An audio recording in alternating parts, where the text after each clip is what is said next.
Kalau pertanyaannya kena pajak lagi berarti jawabannya iya kena. Kecuali ngasih angpau. Iya.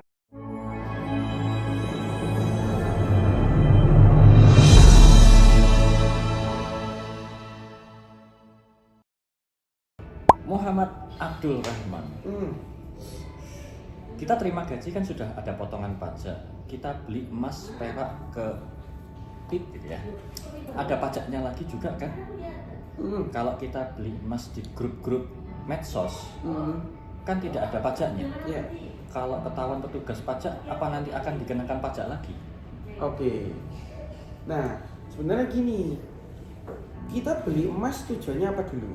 Ya, ada orang beli emas tujuannya untuk investasi pribadi.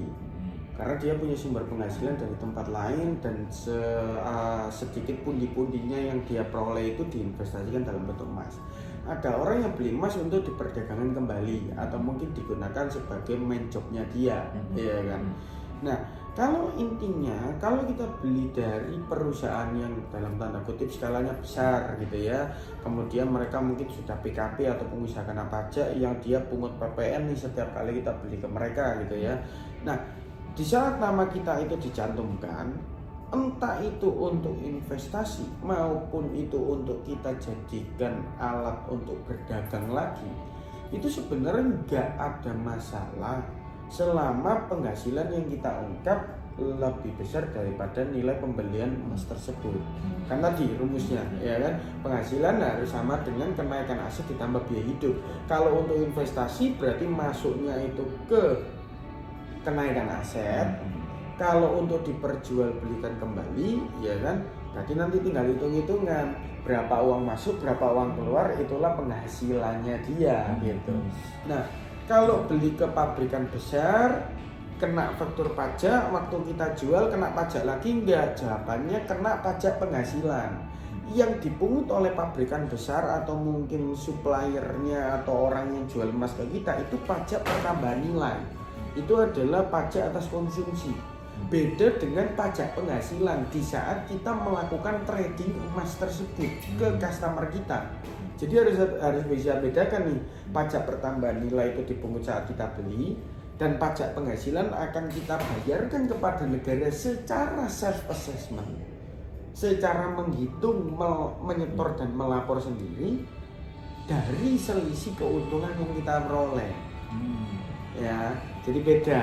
Oke. Kalau pertanyaannya kena pajak lagi berarti jawabannya iya kena, yaitu pajak penghasilan atas keuntungan yang kita dapatkan melalui skema yang sudah kita lakukan untuk trading tadi katakanlah. Baik itu jualnya bentuknya barang dagangan memang dari semula tujuannya itu, atau mungkin investasi yang selama ini disimpan kemudian dijual lagi. Gitu. Nah, terus kemudian kalau misalnya beli di grup-grup, kalau di grupnya itu si penjual dia bukan pemungut PPN, ya kita nggak kena. Tapi waktu kita beli itu emas, kemudian kita jual lagi, tetap pajak penghasilan kita harus bayar. Kalau kita ambil untung, ya kan. Jadi yang jual dari medsosnya atau grupnya itu dia nggak pungut PPN ke kita, ya itu oke, karena memang dia itu mungkin bukan pemungut PPN, tapi ada juga mungkin yang dia pemungut PPN. Tapi idealnya kalau kita jual ke customer, ke siapapun juga, kalau ada untung maka itu adalah objek pajak untuk pribadi kita. Gitu sih. Kecuali ngasih angpau. Iya, kalau angpau beda lagi lah, sumbangan ya kita agak tutup mata tuh ya kan, lapor ke SPT nanti bisa masuk penghasilan non objek pajak berupa sumbangan atau pemberian hibah kayak gitu, itu bisa. Menarik.